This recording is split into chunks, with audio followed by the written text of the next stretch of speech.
Tell me when you're going.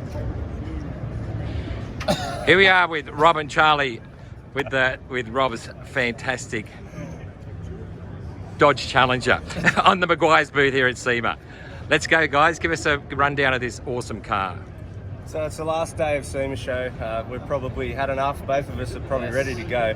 We've got one more day to go, but you know, us as car enthusiasts, I mean, this is the pinnacle. This is what it's all about for us. Yeah, it's absolutely. about showing our work to the world. Yeah. And I'm honoured to be here with Charlie because we awesome, chose his colour, PPG colour. It's it's slanted brown. It's in the Vibrance collection. And yeah, we'll just have a little bit of a walk around the car and talk about the paint. The car is beautiful, man. Thank you, did man. Awesome. And congratulations on all the success with it too. So yeah, thank you. And that's the thing is too, is like if those of you that's never been to SEMA, man, this place is overwhelming, and there's a ton of amazing builds. So and Rob's done very well with this. He's had some good success. So, but well deserved. The quality is just impeccable. I mean, it's unreal. Touching on the SEMA thing, I mean, a lot of people don't understand that, and I'm still learning. Even though it's my third time here, like if you look at the booth we're on, the Maguire's booth, I mean, they treat the car like a rock star. Yeah. And everything that comes with that, it's just, if you stand back and watch people's reaction to something you built with your own two hands, I mean, that's what it's all about for me. Yep, exactly. Yep, that's exactly what it's about. So as you can see, we've used the slanted brown, which is basically what we designed the whole build around. It was from day one. I knew I wanted to use this colour, and it's even better being able to catch up with Charlie and show him my car at the show. So, dude, the car's amazing. I mean, the color, everything looks so good on it. So, the fabrication is, I mean, it's all the way through. It's amazing. And I love the satin with the gloss. The color choices are good. I definitely like the color choices. well, I'm glad. There you go. So. Yeah, a lot of people don't always ask us if the colour on, like the matte finish colour, is a different colour, but it's not. It's the matte clear that PPG produced. Like I'm in love with it. I can't believe, like, as you spray it, you can see it and you think that's not really going to look very cool, but then all of a sudden the flattening agents come in. Yeah. Come back in. Well, and what's funny is, like I always tell everybody, it's like when you're spraying the satin, just let it do its magic and walk away, because if you sit there and try to watch it go dull, you freak out. Yep. But the cool part about the satin is you got to understand, like the old school way is we were trying to flatten a gloss clear.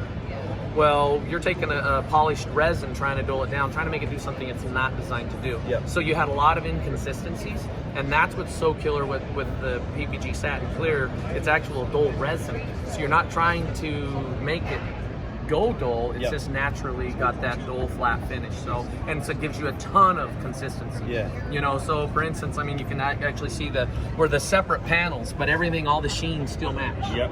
You know, and you can get away with doing them in several different stages and still not have to worry about the actual consistency of the color. So yeah, and it's funny that you say, like, you stand in the booth and you watch it. The first part of the car that I painted with the matte clear, I'm looking at it and I'm thinking, wow, I've done something wrong. Like, you get the panic attack starts to happen, man. And I actually did stand there and I'm watching it, and then I just walked out, and then I come back about half an hour later. Yeah. I'm like, oh yeah, that looks so cool. yeah. Well, and the cool thing is and I don't know, hopefully you probably knew this, but after the first coat, once it's fully flashed off, you can actually denib it, sand it. No, I didn't know that. Yeah. So, like, say after the first coat of satin that you spray, if there's a couple little lint pieces or whatever, you can actually come back in and denib that before you put that final coat of flattener on it. Wow, that's cool. So, which is killer, which is really good, because obviously with a satin, whatever's in it's in it. You ain't gonna polish it. No, that's it. So, I mean, as you see, that is how it came off the spray gun, rolled straight out of the booth, and that's it. Unlike the clears, where you can, cut it back and polish it if you need to. So. But no, you did an amazing job with this thing. So, I mean, one of my favourite sort of features with the matte clear, still touching on the matte, is the interior. So, in Havoc, we've designed an all-steel interior, and when you're painting something like this, when it's an all-steel internal roof, floors, it's such a mission, and then you add on top of that you can't really take the chance of touching it, otherwise you're starting again from the beginning. So no, that's pretty cool, man. Well, and that's the thing is the whole roof, everything, the roof, floor, everything's all metal worked and painted. So it's the go-go gadget arm.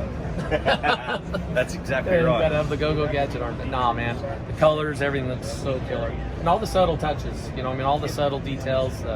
all the modifications you've done you've done a really nice job. So Thanks, man. very well done. I love the color, obviously. Thank you for using it, man. And big thank you to PPG, and we look forward to using their paints, and we've got one of your colours in mind for our next build too. Perfect, dude. That is so exciting. You get it that time, Owen? Still going, It's mate. still going. There we go. I'm going to leave it going now. Yeah, that's right.